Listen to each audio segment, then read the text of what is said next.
Hello everyone, welcome to my channel. ಇಂದಿನ ವಿಡಿಯೋದಲ್ಲಿ gold ETF benefits ಹಾಗೂ 3 best gold ETFs, IPO basics ಹಾಗೂ 3 tricks for 100% IPO allocation, mutual fund basics ಹಾಗೂ 3 best mutual fund schemes ತೋರಿಸಿದ್ವಿ. ಈ 3 videos watch ಮಾಡಿಲ್ಲ ಅಂದರೆ ಈಗಲೇ ನಮ್ಮ ಚಾನಲ್ಗೆ ಸಬ್ಸ್ಕ್ರೈಬ್ ಮಾಡಿ ಹಾಗೂ ಮರಿದೇ 3 ವೀಡಿಯೋಸ್ನ ವಾಚ್ ಮಾಡಿ. ಇಂದಿನ ವಿಡಿಯೋದಲ್ಲಿ ಫೈನಾನ್ಷಿಯಲ್ ಸ್ಟೇಟ್ಮೆಂಟ್ಸ್ನ ಕ್ವಿಕ್ ಇಂಟ್ರೊಡಕ್ಷನ್ ನೋಡೋಣ ಬನ್ನಿ. ಮೊದಲನೇದಾಗಿ ಫೈನಾನ್ಷಿಯಲ್ ಇಯರ್ FI.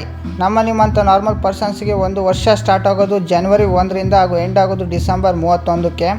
ಬಟ್ ಒಂದು ಫೈನಾನ್ಷಿಯಲ್ ಇಯರ್ ಒಂದು ಕಂಪ್ನಿಗೆ ಏಪ್ರಿಲ್ 1ರಿಂದ ಸ್ಟಾರ್ಟ್ ಆಗಿ ಮುಂದಿನ ವರ್ಷದ ಮಾರ್ಚ್ 31ಕ್ಕೆ ಎಂಡ್ ಆಗುತ್ತೆ. ಅದಕ್ಕೆ FY24 FY25 ಅಂತಾರೆ.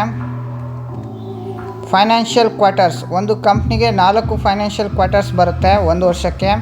ಮೊದಲನೇದಾಗಿ ಕ್ವಾರ್ಟರ್ 1 Q1 ಜೂನ್ ಕ್ವಾರ್ಟರ್ ಅಂತ ಅಂತಾರೆ.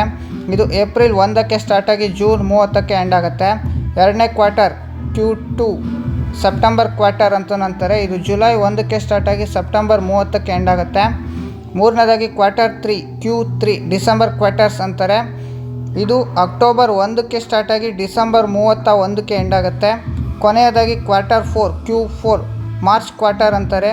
ಇದು ಜನವರಿ 1ಕ್ಕೆ ಸ್ಟಾರ್ಟ್ ಆಗಿ ಮಾರ್ಚ್ 31ಕ್ಕೆ ಎಂಡ್ ಆಗುತ್ತೆ.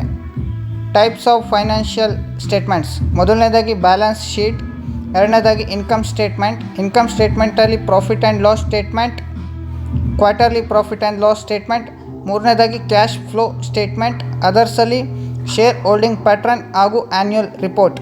ಮೊದಲನೇದಾಗಿ ಬ್ಯಾಲೆನ್ಸ್ ಶೀಟ್ ನೋಡೋಣ ಬನ್ನಿ. ಬ್ಯಾಲೆನ್ಸ್ ಶೀಟ್ನಲ್ಲಿ 2 ಬರುತ್ತೆ, ಒಂದು ಕನ್ಸಾಲಿಡೇಟೆಡ್ ಹಾಗೂ ಸ್ಟ್ಯಾಂಡಲೋನ್. ಕನ್ಸಾಲಿಡೇಟೆಡ್ ಅಂದರೆ ಒಂದು ಕಂಪ್ನಿಯ ಸಬ್ಸಿಡರೀಸ್, ಮೇನ್ ಕಂಪ್ನಿ ಹಾಗೂ ಅವರ ಇನ್ವೆಸ್ಟ್ಮೆಂಟ್ ಎಲ್ಲ ಡೇಟಾನು ಸೇರಿಸಿ ತೋರಿಸೋದಕ್ಕೆ ಕನ್ಸಾಲಿಡೇಟೆಡ್ ಅಂತೀವಿ. ಸ್ಟ್ಯಾಂಡಲೋನ್ ಅಂದರೆ ಮೇನ್ ಕಂಪ್ನಿಯ ಬಿಸ್ನೆಸ್ನ ಡೇಟಾನ ಕನ್ಸಾಲಿಡೇಟ್ ತೋರ್ಸೋಕ್ಕೆ ಸ್ಟ್ಯಾಂಡಲೋನ್ ಅಂತೀವಿ. ಬ್ಯಾಲೆನ್ಸ್ ಶೀಟ್ನಲ್ಲಿ 3 ಪಾರ್ಟ್ ಇರುತ್ತೆ.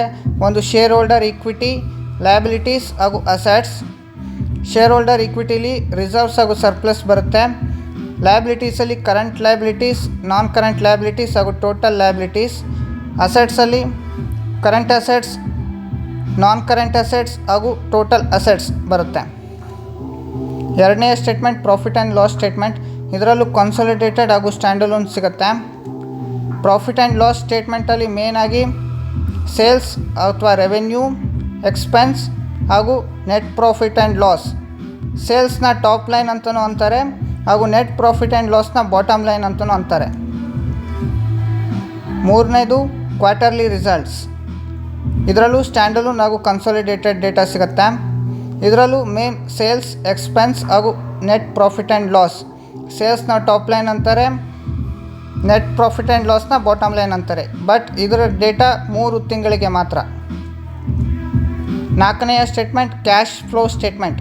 ಕ್ಯಾಶ್ ಫ್ಲೋ ಸ್ಟೇಟ್ಮೆಂಟಲ್ಲಿ 4 ಪಾರ್ಟ್ಸ್. ಅದರಲ್ಲಿ ಮೊದಲನೇದಾಗಿ cash from operating activity, cash from investing activity, cash from financing activity ಹಾಗೂ ನೆಟ್ ಕ್ಯಾಶ್ ಫ್ಲೋ. ಐದನೇದಾಗಿ ಶೇರ್ ಹೋಲ್ಡಿಂಗ್ ಪ್ಯಾಟ್ರನ್. ಒಂದು ಕಂಪ್ನಿಯ ಶೇರ್ ಹೋಲ್ಡಿಂಗ್ ಪ್ಯಾಟ್ರನಲ್ಲಿ ಮೇನ್ ಆಗಿ ಬರೋದು promoters, FIIs, DIIs, government holding ಅಥವಾ ಪಬ್ಲಿಕ್ ಹೋಲ್ಡಿಂಗ್.